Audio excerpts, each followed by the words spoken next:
à tous et bienvenue dans les capsules de Jump for Brussels. Aujourd'hui, on va parler de la fusion des communes bruxelloises. C'est un thème qui est cher à Jump for Brussels, vous le savez peut-être. On a travaillé sur la question et pour en parler, je suis avec Quentin Van Den Eyde qui est cofondateur du mouvement Jump. Bonjour Quentin. Bonjour Nicolas, bonjour à tous. Première question très facile, pourquoi fusionner les communes ? Nicolas, je vais répondre à ta question par une autre question. Je sais que ça ne se fait pas, mais je le fais tout de même. Tu penses qu'il y a combien d'élus en région Bruxelles-Capitale ? On a un peu étudié les chiffres et de mémoire, il y en a un peu aux alentours de 1200, je crois que c'est ça. Oui, en réalité, il y en a 1162. 1162. Donc 1162 élus pour une population de même pas 1 200 000 habitants. Alors, pour voir si c'est un chiffre qui tient la route, si c'est un chiffre qui est raisonnable, il faut prendre ce chiffre et le mettre en perspective avec la population de deux autres villes. Je vais prendre Paris et Madrid, et le nombre d'élus qu'il y a respectivement dans ces deux villes, donc Paris et Madrid. Il faut savoir que par exemple à Paris, on a un peu plus de 2 millions d'habitants et on a 527 élus locaux à travers les 20 arrondissements et dans la mairie centrale de Paris. Et à Madrid, on a plus de 3 millions d'habitants et on a seulement 500 élus locaux. Donc effectivement, Bruxelles avec un peu plus d'1 million d'habitants, mais effectivement c'est beaucoup trop. Oui, c'est exagéré. Voilà, le chiffre de 1162 doit être revu. Alors, il est évident que si on fusionne l'ensemble des communes bruxelloises, bien sûr ce chiffre va très logiquement être appelé à être réduit, ce qui est un argument économique évident, parce que moins d'élus, donc évidemment moins de dépenses liées à l'organisation de réunions, liées au salaire et à la rémunération des élus eux-mêmes, liées au staffing, liées à l'administration qui peut graviter. Mais pour qu'on comprenne bien que ça n'est pas qu'une question de chiffres ou qu'une question technique, c'est aussi une question pratique. Ces communes qui se superposent à la région bruxelloise, ça génère des problèmes, ça génère des ambiguïtés. Oui, tout à fait. Je vais prendre l'exemple du métro Nord, c'est quelque chose de très actuel pour le moment.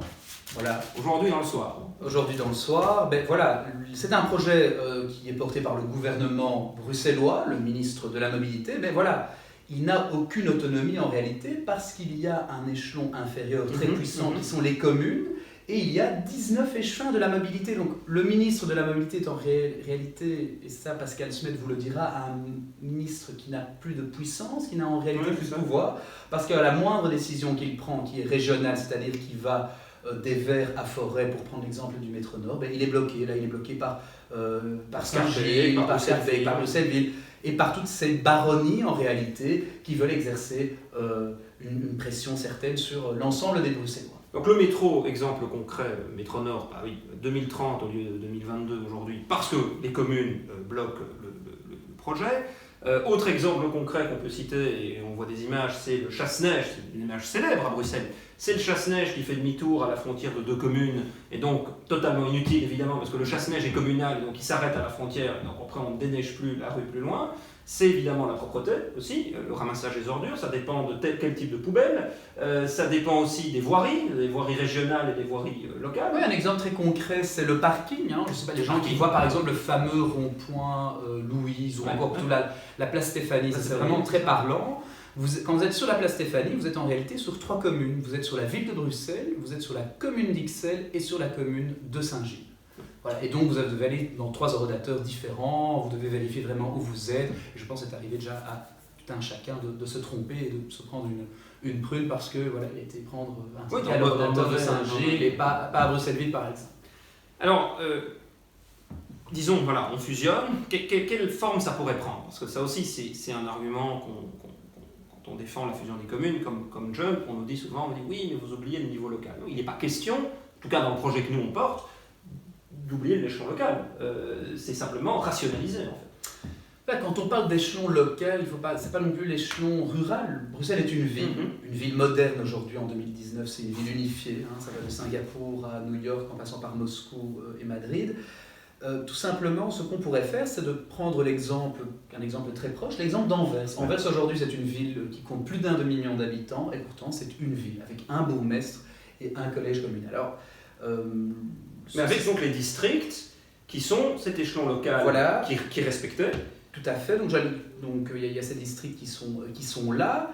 avec des pouvoirs très restreints et des pouvoirs restreints qui sont limités aux pouvoirs qui ont un lien direct avec la population. Et donc c'est l'état civil, c'est la petite jeunesse et c'est les gens plus âgés, donc la politique des seniors. Cela reste... Les plaines de jeux, par exemple. Les plaines de jeux, les maisons de repos, etc. Tout ça reste encore exercé par les mairies de district. Donc ça serait typiquement ici la mairie, le district de Forêt, si ce district devait rester ainsi.